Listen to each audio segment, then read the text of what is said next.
Bapak, Ibu, saudari dan saudara yang terkasih, selamat pagi. Kalau kita memperhatikan berita-berita yang muncul di akhir-akhir ini, kita dihadapkan pada sebuah pemberitaan yang menarik juga untuk kita perhatikan. Di satu sisi ada yang mengatakan Indonesia ini gelap. Di sisi yang lain ada yang mengatakan Indonesia ini sebetulnya tidak gelap. Dan masing-masing kubu ini memiliki sudut pandang sendiri, memiliki pertimbangan-pertimbangan sendiri. Dan kalau kita perhatikan dari pendapat masing-masing, lalu upaya mereka untuk mengcounter satu dengan yang lain, kelihatan sekali bahwa di situ ada keinginan dari masing-masing ini supaya pihak yang lain memahami pihak yang ada di seberang. Jadi mereka masing-masing kubu ini mengatakan, cobalah lihat, ini loh pandangan kami yang mengatakan bahwa Indonesia itu gelap. Lalu yang mendukung Indonesia tidak gelap juga demikian. Lihatlah ini pertimbangan-pertimbangannya sehingga kami mengatakan bahwa Indonesia ini tidak gelap.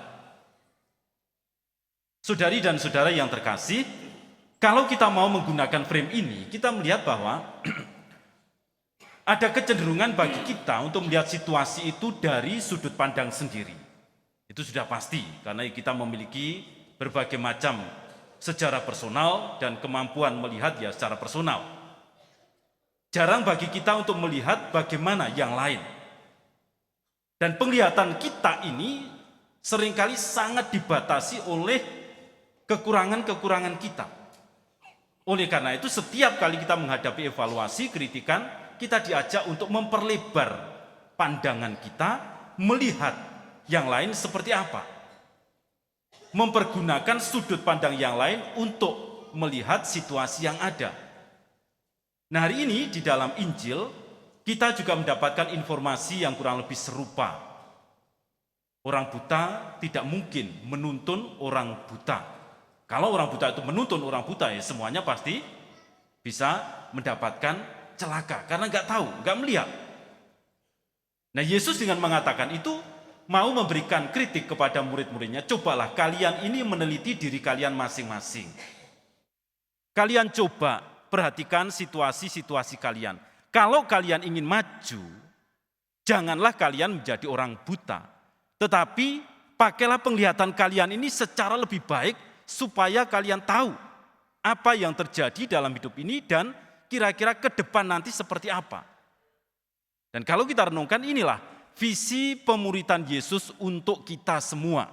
Kita diajak untuk memiliki pandangan yang jernih, yang jelas tentang arah hidup kita. Kalau tidak, ya mungkin kita akan sama seperti yang dikatakan Yesus. Orang buta yang menuntun orang buta, jatuh ke dalam lubang. Tetapi kalau kita mau memperlebar penglihatan kita, artinya di situ kita tidak membutakan diri dari apa yang dinyatakan Allah, dan dengan demikian kita memiliki sarana yang lebih baik untuk maju, melihat lebih jernih, kemudian kita berjalan menuju Allah sendiri. Kenapa saya sebut ini sebagai visi pemuritan? Karena Yesus sesudahnya mengatakan bahwa tidak ada murid yang melebihi gurunya. Kalau dia sudah tamat sekolahnya, baru dia bisa sama seperti gurunya. Nah, di situ jelas sekali. Yesus mau mengajak kita juga memiliki cara pandang yang sama. Supaya ketika kita ini menjalani kehidupan kita sehari-hari, pada akhirnya kita tidak tersesat, tidak jatuh dalam lubang, tetapi bisa berjalan dengan baik menuju kepada Allah sendiri. Lalu apa yang mesti dikerjakan? Supaya kita bisa memiliki penglihatan yang baik. Olah rohani. Ini semua sudah dinyatakan oleh Yesus dalam berbagai macam ajaran-ajaran dan juga keteladanannya. Para murid diajak untuk terus-menerus mengolah diri. Para murid diajak untuk terus-menerus mengikuti apa yang dia ajarkan dan dia teladankan. Dengan cara itu, mereka diharapkan memiliki penglihatan yang lebih jernih. Oh, ternyata Yesus mengatakan seperti ini. Oh, ternyata Yesus melakukan ini alasannya ini. Nah, ketika tahu semuanya itu, mereka menjadi lebih gampang untuk mengelola hidup mereka sehingga bisa mengarah kepada Allah secara lebih baik. Tidak terhenti karena hal-hal yang tidak perlu, juga tidak akan jatuh ke dalam lubang karena ketidaktahuan dan karena situasi kegelapan. Saudari dan saudara yang terkasih, di tengah situasi-situasi yang tadi saya ceritakan itu, ada beberapa orang yang cukup bijaksana dalam menyikapi antara dua kubu ini. Daripada kita bertikai seperti itu, lalu melihat situasi kita gelap, lebih baik kita menyalakan lilin untuk menerangi semuanya. Janganlah bertikai karena ternyata tujuannya sama. Baik yang mengatakan Indonesia gelap maupun yang mengatakan Indonesia tidak gelap, kemauannya itu sama. Hanya memang ada ekses-ekses negatif yang bisa saja muncul terjadi karena kebijakan-kebijakan yang dirasa tidak pas. Tetapi tujuan yang mau diraih itu sama. Hanya cara menuju ke sana mungkin yang berbeda dari pandangan masing-masing ini. Dan kita saat ini juga dihadapkan pada apa yang dikatakan Yesus tadi, tujuan kita satu dan sama, yaitu bersatu dengan Allah sendiri. Untuk bisa sampai ke sana, kita mesti melakukan sesuatu. Dan kalau kita sudah bisa mengerjakan ini, maka yang dikatakan Yesus, kita bisa menjadi penerang bagi yang lain. Kalau kita sudah mampu mengolah diri kita sehingga keutamaan-keutamaan Kristiani kita meningkat, kesadaran spiritual kita semakin kuat, di situ kita bisa menjadi cahaya-cahaya lilin untuk orang-orang di sekitar kita. Dan Yesus menegaskan tadi bahwa apa yang keluar dalam tindakan kita itu meluap dari hati kita. Jadi kalau hati kita ini sudah terbentuk dengan proses yang baik, dengan cara yang baik, dan dengan kejernihan yang baik, pasti tindakan-tindakannya akan mengeluarkan sesuatu yang baik. Bisa menjadi cahaya-cahaya bagi yang lain. Oleh karena itulah saudari dan saudaraku, kita semua bisa mulai merenungkan. Apakah kita sudah menjadi murid-murid Kristus yang baik berdasarkan reaksi dari orang-orang di sekitar kita. Kalau mereka melihat tindakan-tindakan kita ini mungkin menyakitkan. Kalau mereka melihat bahwa kata-kata kita ini mungkin membuat mereka merasa tidak nyaman. Atau kehadiran kita di tengah-tengah mereka ini tidak membawa kedamaian. Di situ kita bisa bertanya, jangan-jangan ada yang salah di dalam diri kita. Jangan-jangan apa yang kita kerjakan selama ini belum maksimal. Kita merasa sudah mengelola diri dengan baik, melatih diri dengan baik, tetapi ternyata reaksi dari yang lain seperti itu. Jadi tindakan yang keluar dari diri kita itu ternyata belum menampakkan keutamaan-keutamaan Kristiani.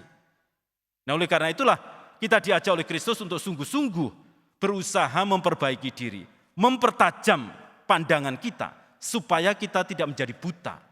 Dan pada akhirnya kita semua bisa tahu jalan kita ini menuju kemana. Ini saya sangat terkesan dengan podcastnya Pak Ahok beberapa waktu lalu itu. Dia selalu mengatakan dengan sangat keras, selalu ada kata-kata yang ditegaskan sama dia. Bahwa dia tidak ingin mati dan mengkhianati diri sebagai murid Kristus. Dia memang keras seperti itu, maksudnya apa? Dia membela kebenaran, keadilan yang keras itu maksudnya apa? Dia mau menunjukkan kualitas dia sebagai murid Kristus. Sehingga semuanya ini bisa dipertanggungjawabkan. Artinya apa? Di sini beliau ini mencari supaya memiliki pandangan yang baik dalam Kristus bagaimana, supaya bisa mengerjakan itu sungguh-sungguh seperti apa, dan akhirnya nanti ketika saatnya tiba dia bisa mempertanggungjawabkan. Ini loh yang saya kerjakan sebagai murid Kristus, sehingga bisa menghadap Tuhan dengan ketenangan dan kelegaan. Saya kira saudari dan saudara, mungkin tidak banyak orang yang memiliki pandangan yang seperti ini, pedoman yang sangat kuat seperti ini. Tetapi sekali lagi kita ditegur saat ini, supaya kita menjadi orang-orang yang seperti itu, mau bagaimana? Mempertajam penglihatan. Sehingga saatnya nanti kita tahu jalannya itu ke sana. Jadi enggak berbelok-belok. Enggak sampai kesasar ke sana kemari. Karena kita enggak tahu jalannya seperti apa. Jelas sekali dalam kitab suci kita sudah diarahkan untuk menuju ke sana. Dan sekarang kita diajak untuk mempertajam penglihatan kita itu. Selama kita tidak memiliki penglihatan yang tajam akan tujuan arah hidup kita ini, maka kita mungkin bisa berbelok ke sana kemari. Nah kemudian kalau kita sudah memiliki ketajaman ini, Masih ada tanggung jawab besar bagi kita. Bagaimana kita mengolah hidup kita berdasarkan pandangan-pandangan yang tajam ini. Jangan-jangan kita sudah memiliki pandangan yang tajam bahwa ini arah yang mesti saya tuju. Tetapi dalam pelaksanaan kita menutup diri. Kita sebetulnya enggak buta tetapi membutakan diri. Sehingga jalan kita tersendat. Bahkan mungkin sehingga jalan kita berbelok. Atau bahkan jalan kita tidak sampai kepada tujuan. Padahal kita sudah tahu tujuannya ke sana. Hanya kita tidak mau mengerjakan itu. Atau mungkin ada lagi yang mencoba untuk tenang-tenang. Ya saya tahu jalannya ke sana. Tapi sekarang saya mau mencoba-coba dulu untuk mengambil jalan yang lain. Yang berbeda dengan apa yang ditentukan oleh Kristus. Yang berbeda dengan keutamaan-keutamaan Kristiani. Lalu mencoba cara-cara yang tidak tepat di pandangan Allah. Mungkin merasa hidupnya masih panjang, tapi begitu tiba-tiba hidupnya di stop di situ, bagaimana dia bisa kembali ke sana? Nah, oleh karena itulah saudari dan saudaraku, kita selalu diberi peringatan oleh Tuhan untuk terus-menerus mengarahkan diri dan hidup kita ke sana. Oleh karena itulah Injil hari ini yang diperdengarkan kepada kita ini mengingatkan kita akan tujuan yang mesti kita raih, yaitu menjadi seperti Kristus, berdasarkan apa yang diajarkan dan diteladankan. Dengan cara itulah kita diajak untuk mempertajam penglihatan kita, tidak membutakan diri dari apa yang sudah difirmankan Kristus dan berani untuk mengerjakan itu di dalam kehidupan sehari-hari. Sehingga ketika kita mau mengerjakan semuanya itu, semakin tajam pula penglihatan kita. Oleh karena itulah saudari dan saudaraku, jangan sampai kita tidak tahu jalan pulang. Atau kita sudah tahu jalan pulang, tetapi kita tidak mau ke sana, tetapi ke tempat yang lain. Mari kita renungkan bersama.